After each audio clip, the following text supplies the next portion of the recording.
Pilipino, ang Belas ng Silangan, ang bayan ni Kabunyan. Sa tulay nagtataglay ng mga makasaysayang sandali na humubog sa diwa ng sambayanang Pilipino. Yan ang katikas na pagkakapagpatuloy ng mga Pilipino. Pinatatakbo sa 11 mananagwan ang mga katawan sa 11 asamang estado.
Bago po magsimula ang ating programa, narito muna ang ilang mahalagang paalala.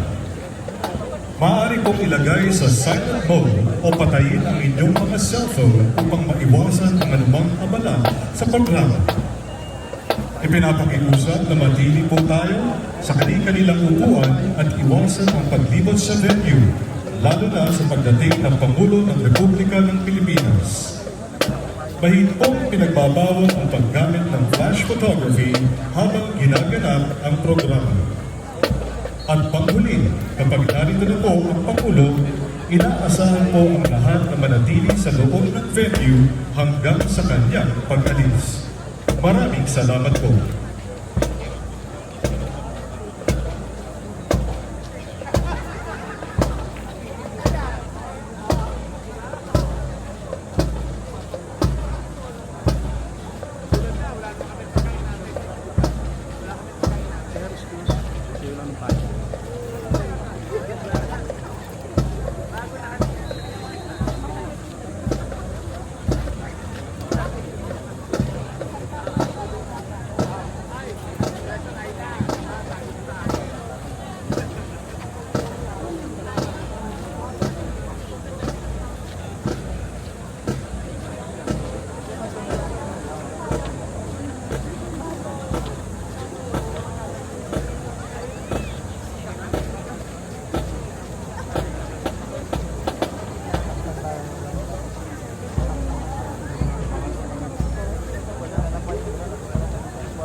Maligayang ika-128 pagdiriwang ng kalayaan ng Republika ng Pilipinas.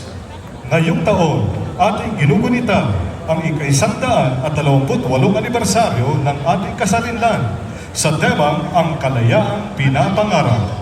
Isang makasining at makabayang paglalakbay na nagbibigay pugay sa ating nakaraan, nagdiriwang sa ating kasalukuyan, at nagbibigay liwanag sa sama-samang pangarap ng sambayanang Pilipino para sa hinaharap. Sa pamamagitan ng Parada ng Kalayaan 2026, ating masasaksihan ang iba't ibang mukha ng kalayaang patuloy nating minimithi. Kalayaang makatao, makatarungan, may malasakit, may pagkakaisa, at may pananagutan sa kapwa at kalikasan. Kasama ang mga makukulay na karosa, pagtatanghal at makabayang himig, muli nating ipagdiriwang ang diwa ng pagiging Pilipino at ang kalayaang patuloy na binibigyang buhay ng bawat henerasyon.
sa iba't ibang larangan, sinasagalang ang bansa sa anumang pagbabanta.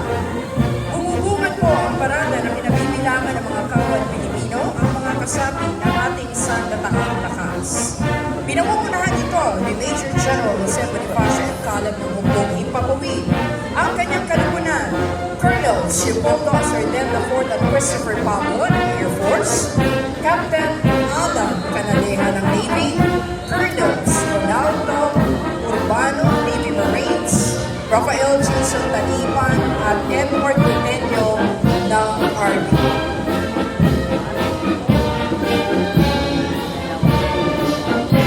Mangyari magsitayong lahat sa pagdating ng katawan ng Pilipinas.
sa anumang bansa.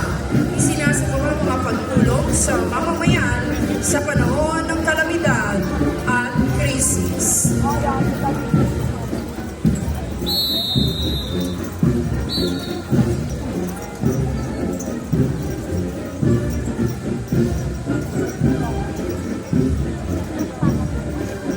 Dulo.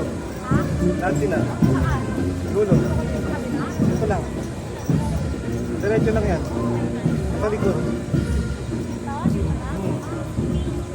Sumusunod ang talupad ng mga tagabantay ng ating karagatan at unang linya ng depensa sa pangangalaga at pagtatanggol ng ating katubigang teritorial, ang Philippine Navy. Isinasagawa nito ang operasyon ukol sa pagsagip at pagtulong sa mamamayan sa panahon ng kalamidad at sakuna. Pinangangalagaan din ng ating Philippine Navy ang yamang dagat at kapaligiran nito. Ang kalupad ng mga tinaguriang mga anghel na mapaglingap ang mga kawal ng ating Philippine Air Force. Sila ang tagabantay ng ating teritoryo at airspace. Sumusuporta para sa tactical air support at mobility para sa mga tangkuhan at kagamitan ng ating sandatahang lakas. Kanilang napatunayan ang kagintingan sa gitna ng mga labanan at pagsaklolo sa panahon ng kalamidad.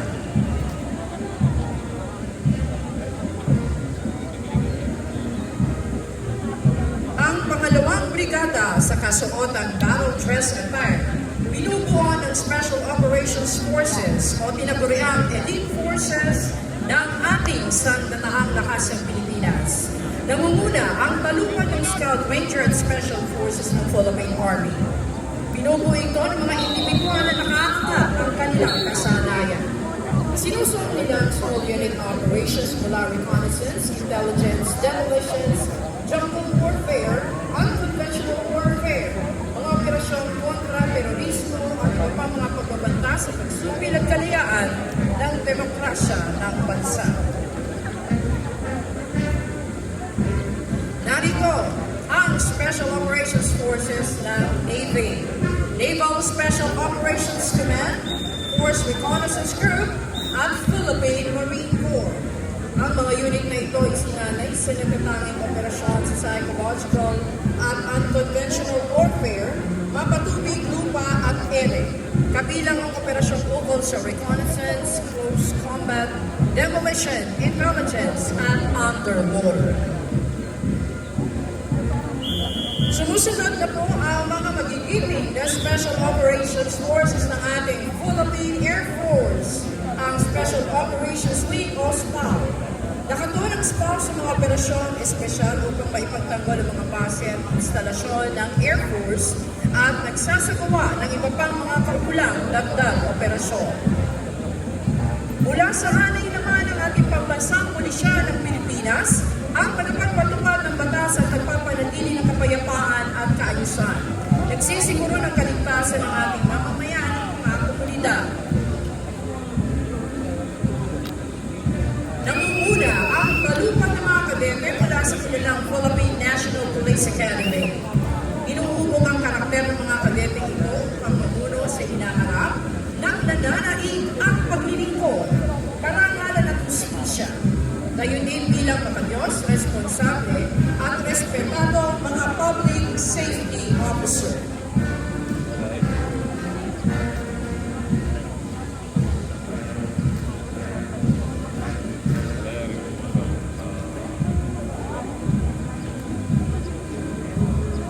Sumusunod ang mga ginagawa ng Special Action Force sa kilalang pangunahing maneuver unit na nakatuon sa rapid deployment sa anumang lugar sa bansa, partikular sa mga sitwasyong may panbansa at internasyonal na implikasyon kontra terorismo, kontra insurgensya, hostage rescue, civil disturbance management, search and rescue at iba pang espesyal na operasyon.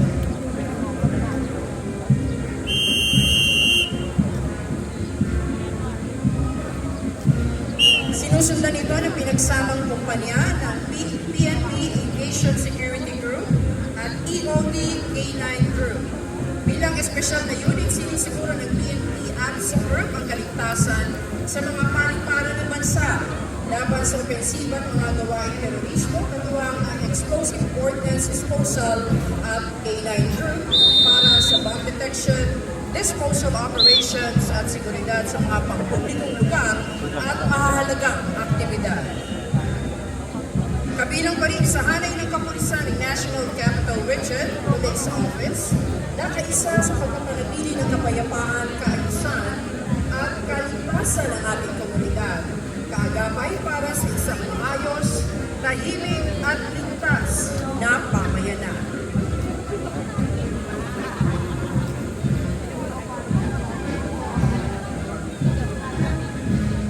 Sa bawat bakbang ng kanilang marcha, tanga ng disiplina, lakas at kahandaan. Narito po ang mga kawani ng Philippine Coast Guard o Tangang Baybayin ng Pilipinas.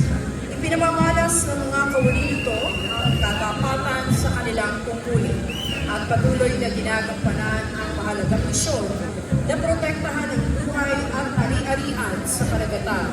Ipatupad ang mga batas maritimo at panatilihin ang soberenya sa loob ng karagatang saklaw ng Pilipinas.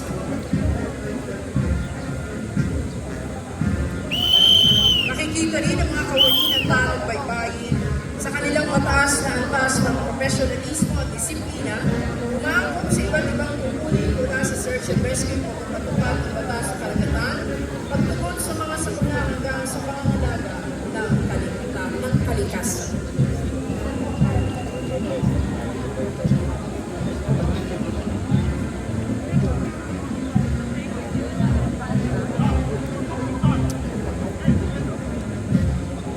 Nasa ating harapan ng mga kinatawan ng Bureau of Fire Protection ang kawanian ng pamatay sulok.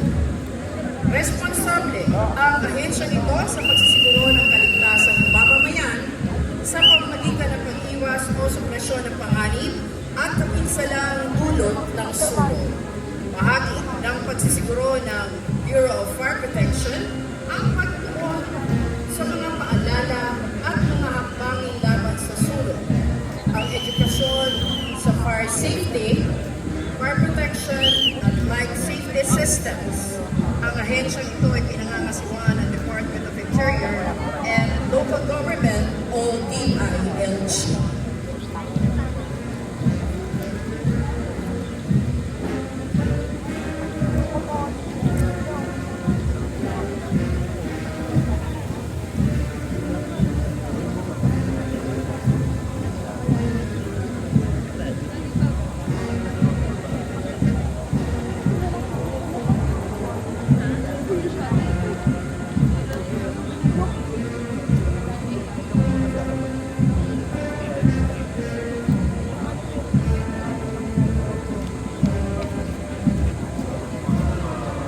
Naririto na po ang pangunahing ahensya ng pamahalaan sa ilalim pa rin ng Department of Interior and Local Government, ang Bureau of Jail Management and Penology o BJMP na itinatag sa Visa ng Republic Act 6975 taong 1991. Ang BJMP ay may mandatong tiyakin ang maayos sa pamamahala ng mga pulutan sa mga lungsod, munisipyo at distrito sa buong bansa.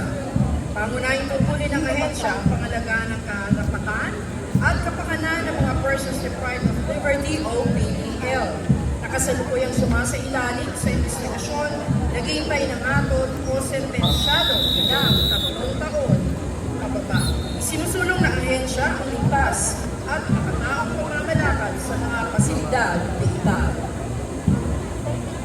Ang mga ginagawa ng mga mahuhusay ng drug enforcement officers na sinanay mula sa kilalang PDEA Academy.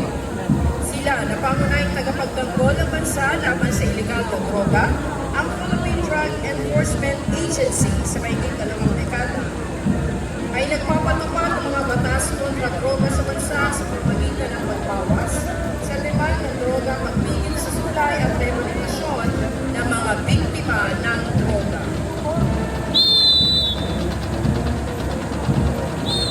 Nasa ating harapan ang mga pinagawa ng Bureau of Corrections, isa sa mga pangunahing produkto ng Philippine Criminal Justice System sa ilalim ng kagawaran ng kapalitan o DOJ. Sinasagawa nito ng buong profesionalismo,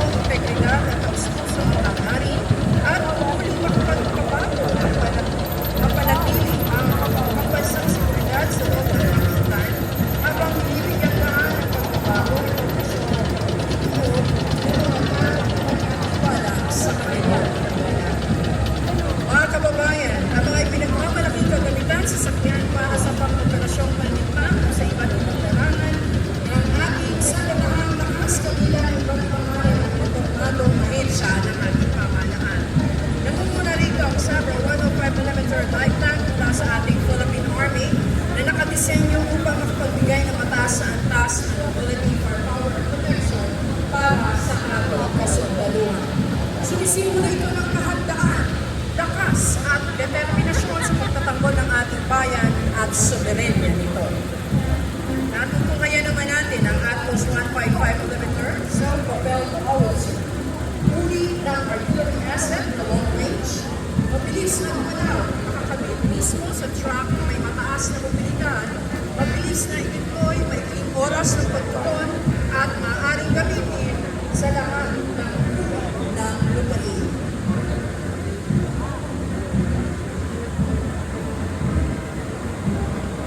Sumusunod po ang search and rescue team mula po sa ating Philippine Army.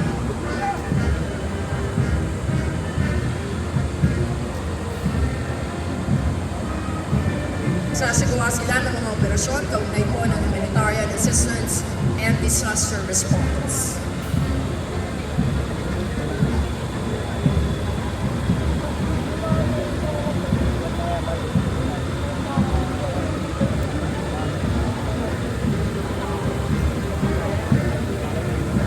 Narito rin po sa ating harapan ang mga sasakyan at board ng ating Philippine Navy Marines.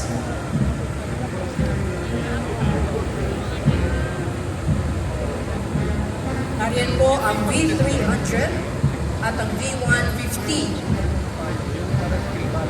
V300, kilala bilang Block 300, 656 armored personal carrier, may kakayahang magdala ng mga kawat. Ang V150 naman ay armored personal carrier na ginagamit ng ating Philippine Marine Corps.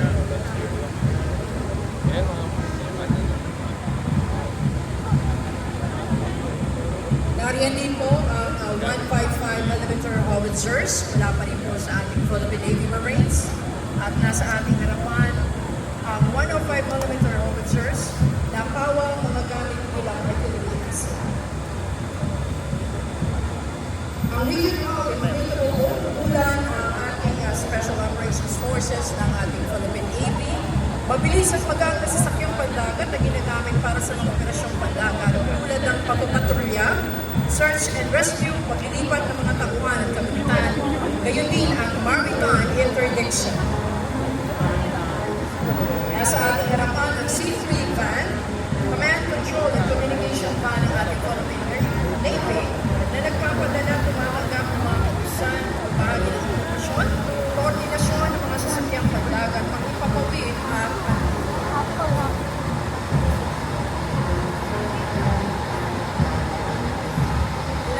sa ating Philippine Air Force, nariyan po ang B-150 Armored Personal Carrier.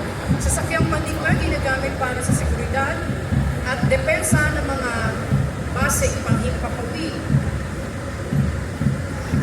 Ang ating panghimpapawid at panghimpapawid sa panghimpapawid ang Spider Surface of Air System na 960M Air Missile Defense Wing na inidisenyo upang protektahan ng mga critical na lugar laban sa banta mula sa ating himpapawid.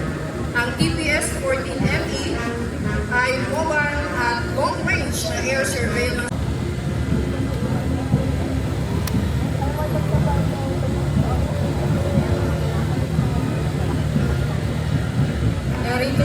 Narito po sa ating harapan ang PNP Shuttle Van. Ginagamit ng mga investigador sa pagsusuri at pagpuproseso ng pinangyarihan ng krimen. Mga heavy motorcycle mula sa Highway Patrol Crew.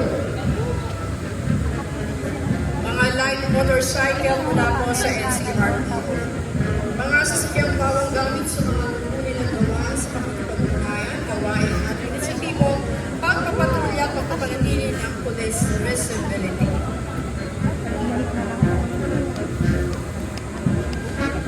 Ang PNP, CBRNE, MTS Vans, napapalakas ito ang kakayahan ng mga tagapagpatupad ng batas sa makatukoy at makapigil sa pagpasok ng mga mapangalit na materyales sa mga mahalagang pangbansang paglaban.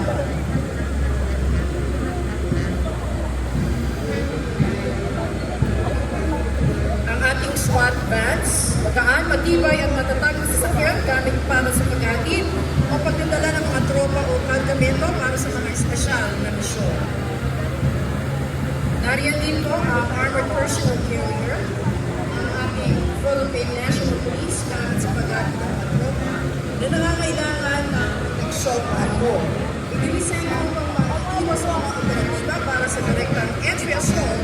pagpasok ng may pag-atake sa isang partikular na gusali at iba pang barikado.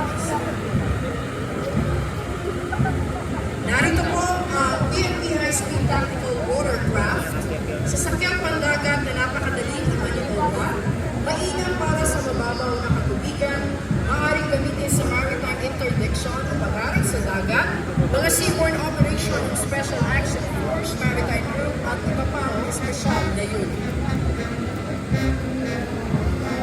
Narito rin po ang regional inflatable boats mula po sa ating Philippine Coast Guard sa kayang Maritime Civilian Response Group, ginagamit para sa mabilisang pagtugis, boarding operations, at maritime safety patrol. Ang tactical jet ski, binisenyo para sa mataas at passenger sea, bilis at para sa pagganap sa mga operasyong baybayin tulad ng search and rescue, coastal patrol, interdiction, disaster response, reconnaissance, at surveillance. Nariyan din po ang ating mga fire truck mula po sa Bureau of Fire Protection. Ngayon din po ang ambulance dito. Ginagamit ito sa pag-amula ng apoy sa panahon ng sunog, samantalang ang ambulansya ay nagsisilbing mobile clinic para sa pagbibigay unas at pagpapanatili ng buhay ng tao upang responde sa komplikadong sitwasyon. Ang CSSR truck, nakahanda ito sa paghahanap ng biktima, pag-shoring o pagsisiguro ng istruktura, bridging at break-in, lifting at moving, gayon din para sa confined space rescue. Ang DJMP Transport Vehicle, opisyal na sasakyan para sa ligtas at maayos sa paghahanap ng persons deprived of liberty sa korte, ospital o iba pang pasilidad ng itan. Mga kababayan, sila ang ating mga kaagapay upang mapanatili ang kaayusan, katiwasayan at kapayapaan sa buong kapuluan para sa isang matatag na kinabukasan ng ating bagong Pilipinas.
Sa bawat yugto ng ating kasaysayan, may tinig na patuloy na tumatawag.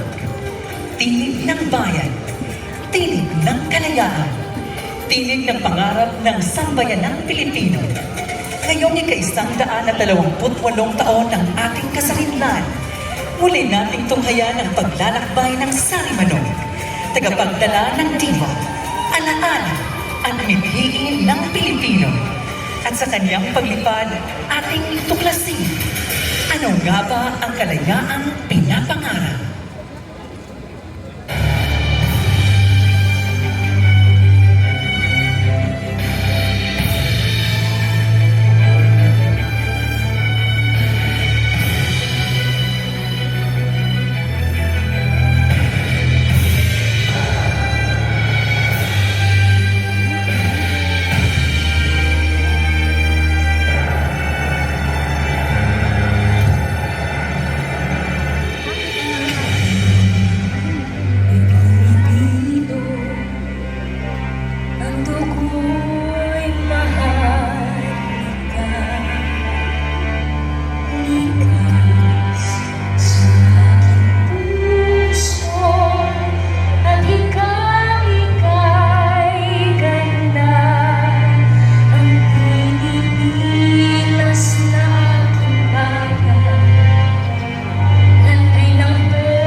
katahimikan at tibok ng timbol ng ating mga ninuno, isinisilang ng sari-manok, simbolo ng pag-asa, dangal at kalayaan. At sa kaniyang paglalakbay sa nakaraan, kasalukuyan at kinabukasan, isang tanong ang kaniyang hahanapin. Ano nga ba ang kalayaang pinapangarap ng bawat Pilipino?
Bago dumating ang mga mananakop, may sarili ng kultura, sine at pamayanang namamayaning sa ating kapuluan. Dito unang natuklasan ng sari-manok ang kalayaang mamuhay ayon sa sariling paniniwala, tradisyon at pagkatao.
sa kaluluwa ng sambayanang Pilipino, ang Belas ng Silangan, ang bayan di kabunyan, sa kultura'y hindi at mayaman.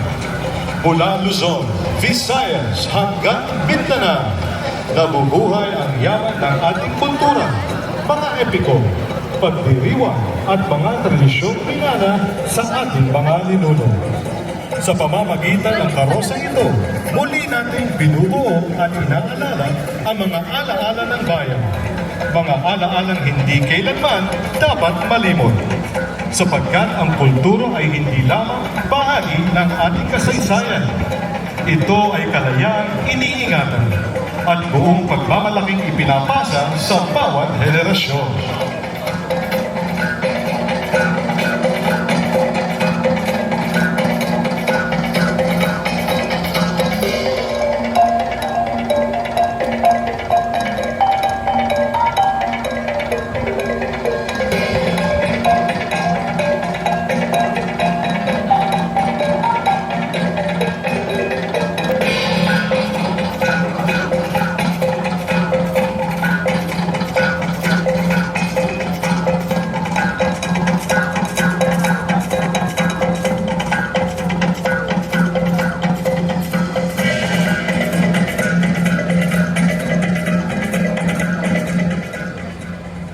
Kasabay ng tibok ng kasaysayan at diwa ng ating kultura. Atin namang salubungin ang musikang sumasalamin sa sigla at pagmamalaki ng sambayan ng Pilipino. Mula sa lungsod ng Bacoor, Cavite, narito ang Banda El Gobernador.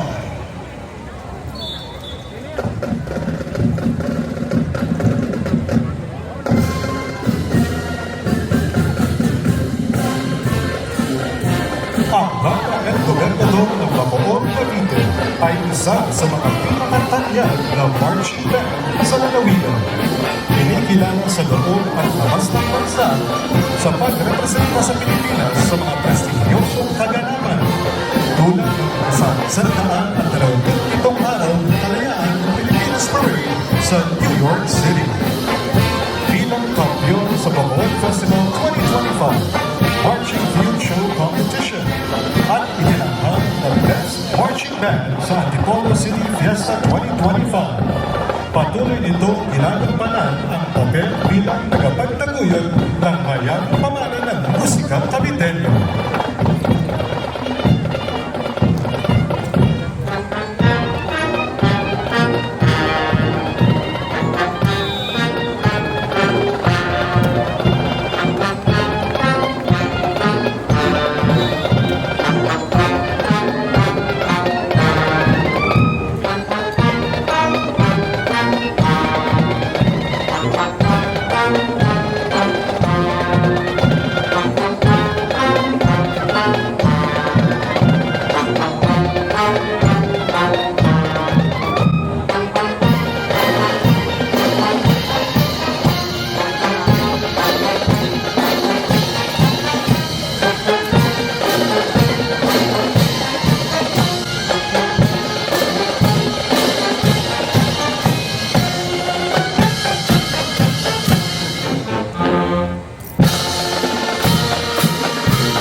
pananakot at paglaban.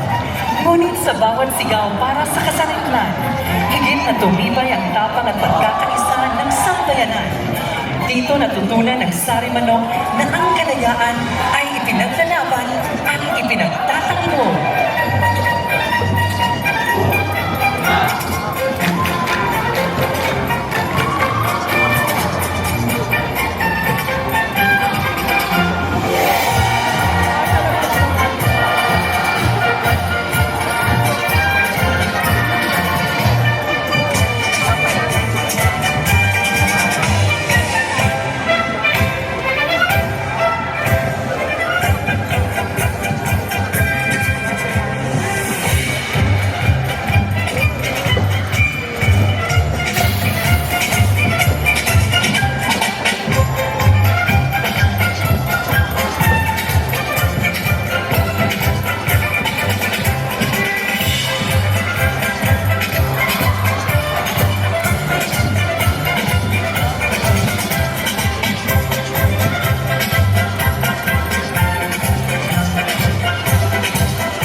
Ang ating susunod na karosa ay nagtataglay ng mga makasaysayang sandali na humubog sa diwa ng sambayanang Pilipino. Ang binhing kasarinlan, pagdiriwang ng malayang bayan. Mga bayan na natarang, mga revolusyonaryong piniling lumaban, at isang bansang nagkaisa sa isang mithin, ang kalayaan. Sa ibabaw ng mga pangarap ng mga henerasyong nag-alay ng buhay para sa kalayaan, tayo ay muling lumilipad. Sapagkat ang kalayaan ay hindi kailanman basta pinana. Ito ay pinaglaban, ipinahayag, at ipinagtanggol ng sambayanang Pilipino.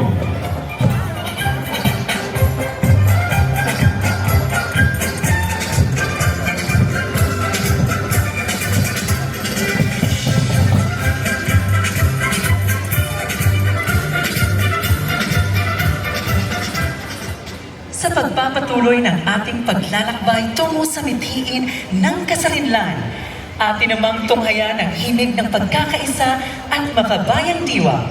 Mula sa lungsod ng Las Piñas, ating palakpakan ang Banda San Jose.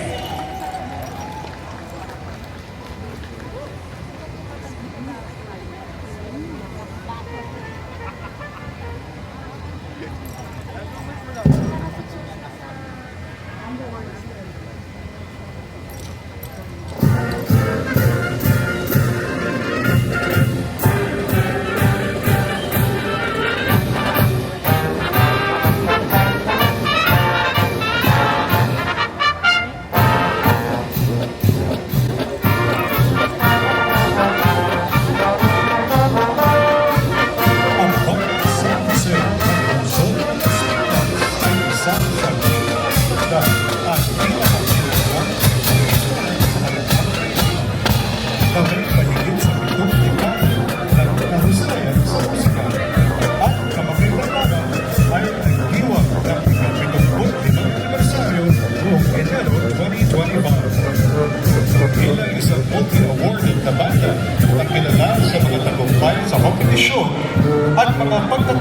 Pasipiko.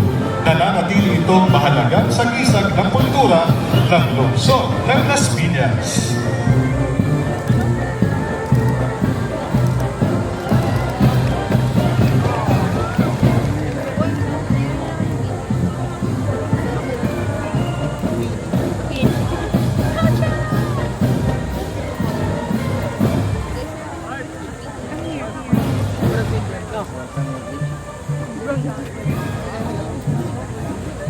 Ano kasi Jen.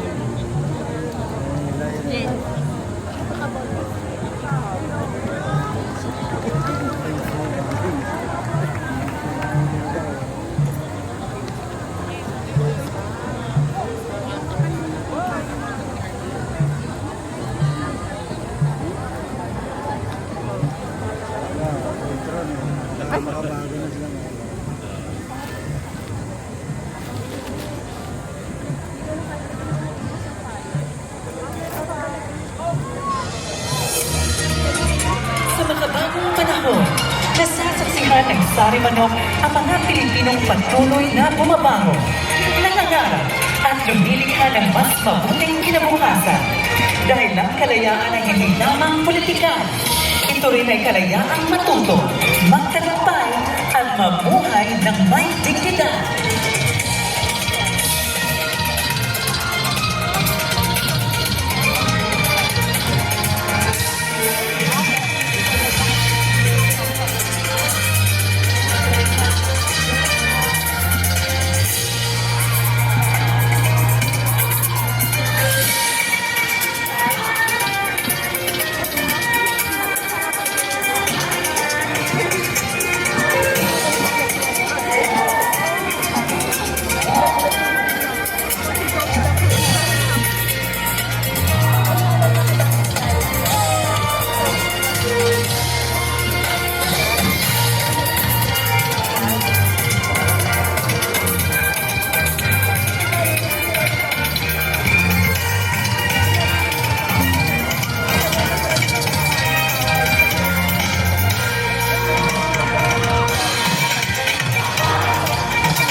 Salubungin ang susunod na karosa, Bagong Pilipinas, ang nagkakaisa at maunlad na lupang tinubuan. Habang ang bansa ay patuloy na naglalakbay tungo sa pag-unlad, mahalaga ang sama-samang pagkilos ng mamamayan at pamahalaan. Sa ating harapan ay ang larawan ng isang bansang nagkakaisa para sa mas inklusibo, matatag at mga taong kinabukasan. mula sa serbisyong pampubliko hanggang sa pangangalaga sa kalikasan, mula sa kabuhayan hanggang sa kahandaan sa sakuna. Nabubuhay ang pag-asa ng isang bagong Pilipinas. Sa pamamagitan nito, ating nauunawaan na ang kalayaan ay higit na yumayabong kapag ang sambayanan ay sama-samang kumikilos tungo sa isang layunin.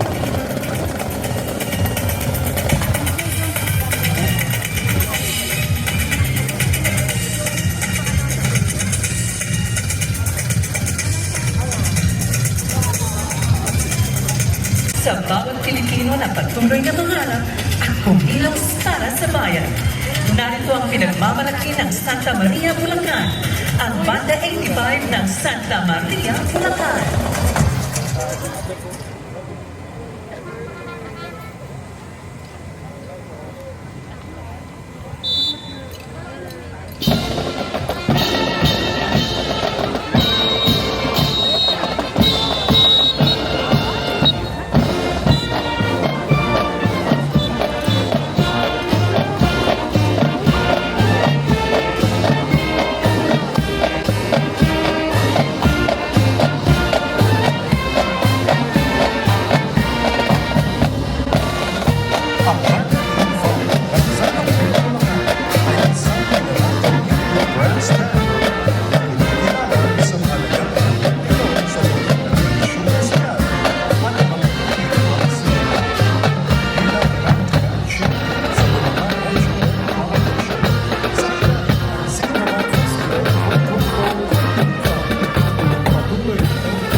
lakas ng ating kasaysayan at diwa ng ating sambayanan.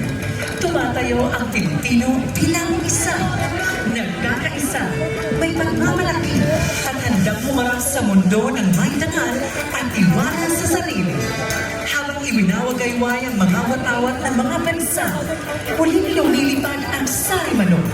Sumasagisag sa isang bayang pinagtitiis ng isang pangarap, tapak at pagkakakilanlang Pilipino. Mula Luzon, Visayas at Mindanao, ang sambayang Pilipino ay kumikilos bilang isang bansa sapagkat ang kalayaan ay hindi pa sa nag-iisang tao lamang, kundi ng isang nagkakaisang bayan na matatag na nakatindig at taas noong humaharap sa daigdig.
kaibigan at ugnayan, ang mainit na pagtanggap ng sambayanan sa ASEAN.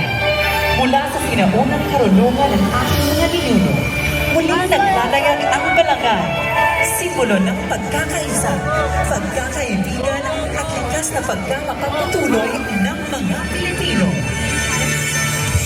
Pinatatakbo ng labing isang mananagwan na mga katawan sa labing isang asamang estado ng Asia. Ipinapakita ng balangay na mas malayo ang mararating kapag sama-sama naglalayag. Sakay ng makulay na balangay ng ASEAN ang ating mga karating bansa na buong pusong tinatanggap ng isang sambayanang Pilipino. Nagkakaisa sa kultura, kalayaan at pagmamahal sa bayan.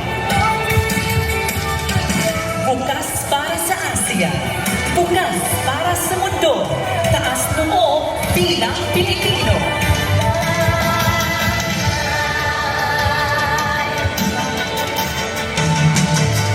The stars above, they light the way from golden dawns to dusky gray.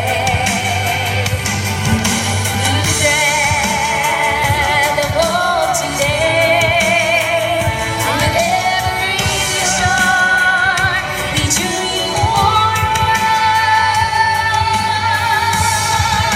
one mission, one ocean, together in motion. We rise, we shine, we reach for the sky. One heart, one dream, through the waters we gleam. ASEAN, we are one to the end of time. One mission, one ocean, together in motion. We rise, we shine, we reach to the sky.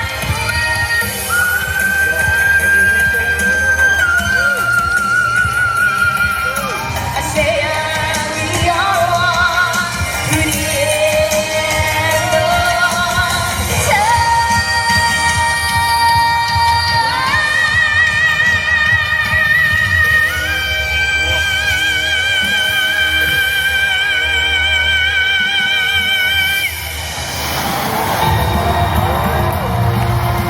Sa pagtatapos ng paglalakbay, natuklasan ng Sarimanok ang tunay na diwa ng kalayaan, na ang kalayaang pinapangarap ay nabubuhay sa bawat Pilipinong nangangarap, kumikilos, nagkakaisa at nagmamahal sa bayan. Mabuhay ang sambayanang Pilipino! Mabuhay ang kalayaang pinapangarap!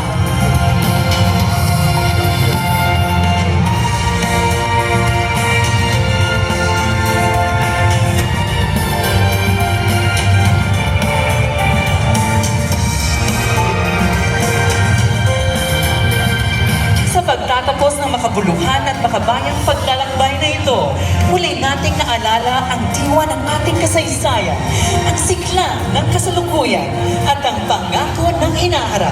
Naway magsilbing paalala ang ating Parada ng Kalayaan 2026 na ang kalayaan ay hindi lamang nananatili sa alaala, kundi patuloy na isinasabuhay at inuhubog ng sambayanang Pilipino.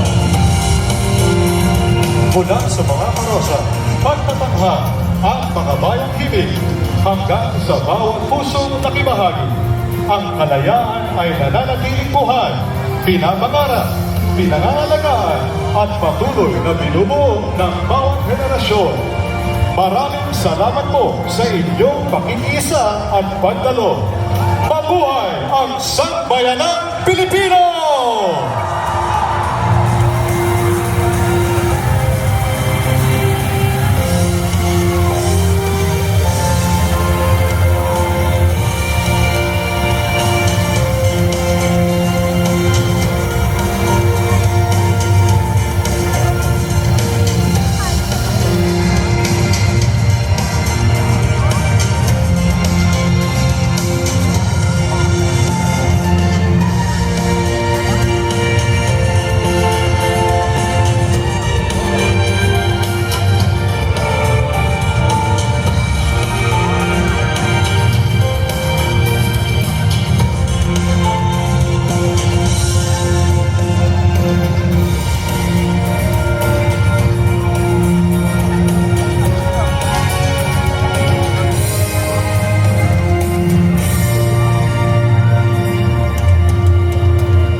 programa. Maraming salamat po. Mabuhay ang kalayaan ng Pilipinas!